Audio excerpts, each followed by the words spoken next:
যারা যারা মা হারাইছে এরা বুঝে মায়ের কি পরিমাণ দাম।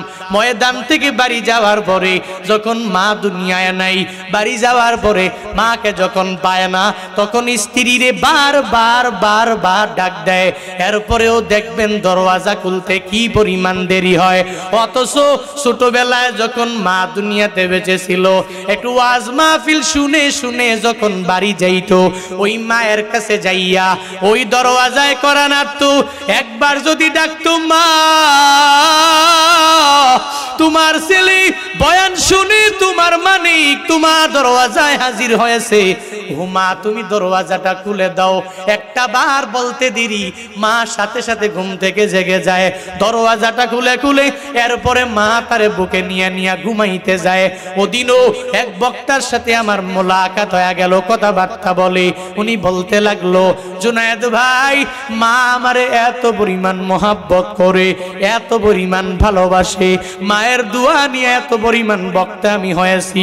আজকে আমার বউ আছে, আমার সন্তানেরা আছে, আমার বাসায় আমার একটা বৃদ্ধা মা দুনিয়াতে বেঁচে আছে। আমি মায়ের কাছ থেকে দোয়া নিয়ে নিয়ে বের হয়ে যাই, আবার আমি মার কাছে যাই, প্রথমে মোলাকাত করি।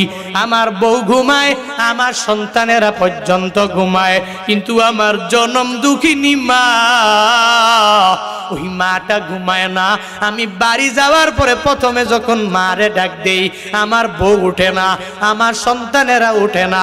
আমার মা সঙ্গে সঙ্গে আমায় ডেকে বলে, ও সন্তান আয়, তুই যতই বাইরে থাকো, আমি মা যতই চেষ্টা করি, একটা সেকেন্ড আমার চোখে ঘুম আসে না। মায়েরা কি পরিমাণ দামি জানো ভুলার মুসলমানেরা? ওই মায়েরা এত পরিমাণ দামি, তোমার জন্য কষ্ট করেছে, দুনিয়ার কেউ করে নাই। সন্তান হইয়া যখন মা হারাইবা, তখন বুঝবা মায়ের কি পরিমাণ দাম। ছোট্ট বাচ্চাটা মায়ের কথা চিন্তা করে করে চোখের পানি ধরে রাখতে পারে না। পাগড়ি মাথায় দেওয়ার পরেও এরপরেও চোখে মুখের মধ্যে কোনো হাসিও নাই। ওই ছোট ছেলেটা আমায় আবদার করে, হুজুর বয়ান যখন আপনি শেষ করবেন, বয়ান শেষ করার পরে হুজুর আপনি যাবেন আমার মায়ের মাকবারার সামনে দাঁড়াবেন, ওই মায়ের জন্য একটু দোয়া দিবেন, আমিও আপনার সাথে আমিন আমিন বলবো। 12 বছর হয় নাই, ছোট্ট বাচ্চা মায়ের ব্যাপারে দোয়া করার জন্য, ওই মাকবারায় যাওয়ার জন্য আমাকে উপদেশ দেয়, আমাকে আমার কাছ থেকে অনুমতি নেয়, আমাকে আদেশ করার মতো বলে, হুজুর গো বয়ানের শেষে একটু মাকবারায় যাবেন, আর গিয়া মায়ের জন্য একটু দোয়া করে দিবেন। বয়ান শেষ হয়ে গেল, ওরে নিয়ে নিয়ে আমি মাকবারায় রওনা হয়ে গেলাম। ওই কবরের পাশে দাঁড়াইয়া সূরা ফাতিহা এক লাশ তিলাওয়াত করলাম।